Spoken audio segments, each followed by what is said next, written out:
Paris pour, c'est votre rubrique dénicheuse de lieux incontournables. Cette semaine, on a marché, couru, rampé, arpenté, cheminé, exploré pour vous faire découvrir nos petits secrets parisiens. D'abord, on vous embarque dans un quartier de la capitale à la fois peu connu et insolite, la Butte aux Cailles. Des ruelles, des lampadaires un peu désuets, des maisonnettes de toutes les couleurs, si, on vous jure, on est bien à Paris. Alors c'est parti pour une promenade dans les rues de ce quartier plein de charme, en quête de ses recoins cachés. La Butte aux Cailles, qu'est-ce que c'est? Une colline, un quartier à l'allure de village en plein Paris. Mais ce sont aussi plein de petites adresses, de bars et restos sympas avec des noms improbables, des maisons de poupées et de la nature qui pousse partout.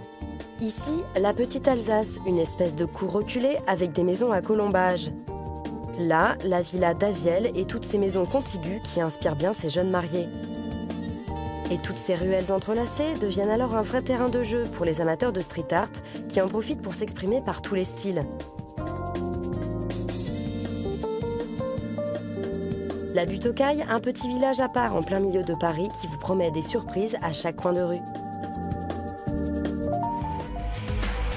En parlant de surprise, on vous donne maintenant rendez-vous dans une laverie dans un tout autre quartier de Paris. En apparence, une laverie banale, mais quand on y regarde d'un peu plus près, on voit que quelque chose cloche. Et oui, c'est un tout autre endroit qui nous attend derrière les tambours des machines. Alors laissez tomber vos chaussettes sales et prenez donc un cocktail. Bienvenue au Lavomatic. C'est surtout par le bouche à oreille et des amis qui font la surprise en fait. Ça veut dire qu'ils se donnent rendez-vous à République.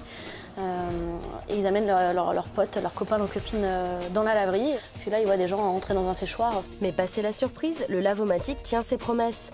En pleine tendance des bars cachés, en référence à la période de prohibition aux États-Unis, le bar fait preuve d'une déco chaleureuse et d'une vraie originalité. Les speakeasy, ça vient des États-Unis, c'est pas notre culture. On a vraiment essayé de s'approprier le côté speakeasy à la française.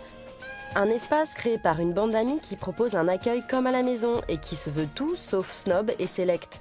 L'autre atout du bar, ce sont ses cocktails réalisés avec des alcools haut de gamme, des produits de saison et d'après des recettes inventives.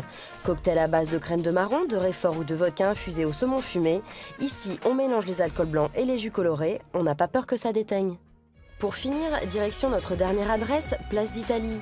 Si vous aimez le 7e art, nous vous recommandons un tout nouveau cinéma qui vient d'ouvrir, Les Fauvettes.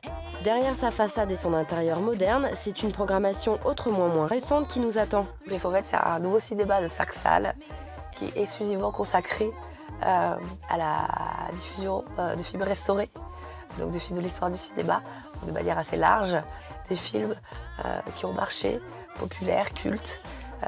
Et surtout, on fait vraiment le pari que les gens auront envie de les revoir sur grand écran, ensemble, dans une salle de cinéma. La restauration de films est un travail long et minutieux au cœur de l'activité des Fauvettes. Mais la restauration, c'est aussi celle du lieu. Ancienne salle de café-spectacle avant d'être le Gaumont Gobelin, les architectes ont réfléchi à un aménagement original et dédié au confort. On a un vrai espace de vie, c'était ça qui était très important. En effet, le cinéma accueille un patio végétal, un salon et un vrai bar qui ne vend pas de pop-corn, mais du vin, de la bière, des cocktails et des petits plats en bocaux. En bonus, le bar propose même des accords mets-films ludiques. Alors si vous souhaitez revoir un James Bond et boire le dry martini qui va avec, vous avez trouvé votre adresse. Un village rempli de secrets, un bar dissimulé derrière un séchoir et un cinéma moderne qui cache une programmation à l'ancienne. Voilà pour nos secrets parisiens du jour.